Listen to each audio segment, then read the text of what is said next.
The community players open 12 Angry Jurors tonight. Based on Reginald Rose's 1954 teleplay presented by Westinghouse and subsequent feature film 12 Angry Men, the dramatic play begins at the end of a murder trial in which a teenager with a rough upbringing stands accused of murdering his father. A jury of peers is tasked with deciding the boy's fate. One of those jurors is Mia Carrillo. She plays juror number 2. The first question they ask themselves, guilty or not guilty? My character, juror number 2, is one of those that she's a little bit unsure of herself. She doesn't really know which side is the correct one. So she kind of goes back and forth through the entire play. What about you personally? Do you agree with your character's ultimate assessment? I think, yes. I second guess everything, and I'm super scared all the time, and I think I relate to her in that way. So she definitely, I would say, is similar to me in that way, where I'm like, yeah, you know what, girl, I get you. Most of the jury ultimately jumps to the conclusion that this person is guilty. Mm-hmm.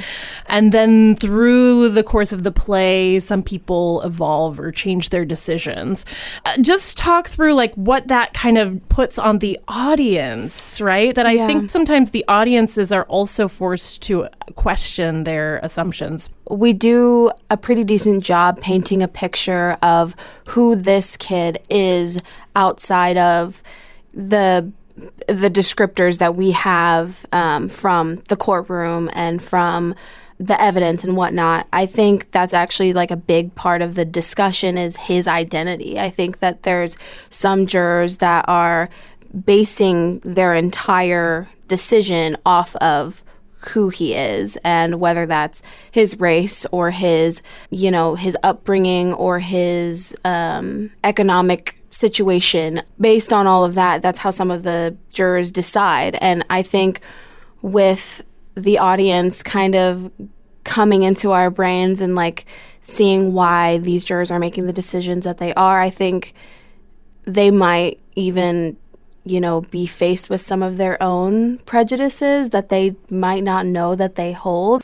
Murder in the first degree, premeditated homicide, is the most serious charge tried in our criminal courts. You've heard a long and complex case, gentlemen, and it is now your duty to sit down to try and separate the facts from the fancy. One man is dead.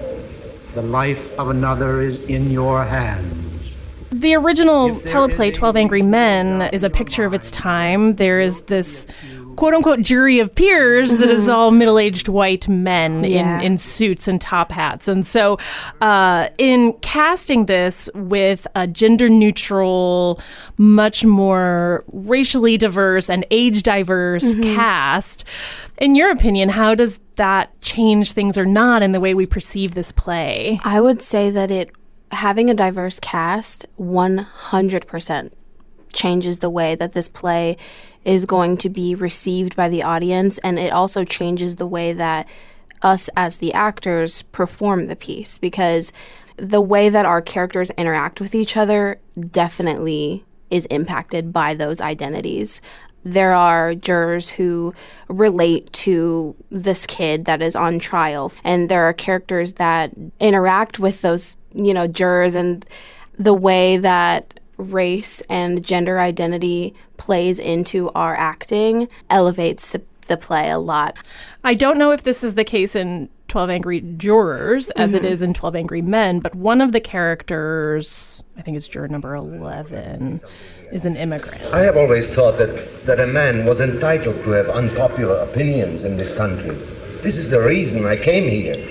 In my own country, I'm ashamed. Look, what are we supposed to do now? Listen to the whole history of your country? I think for me personally, I very much value American democracy. Both of my parents are immigrants, and so this is a story that's very, very near and dear to my heart.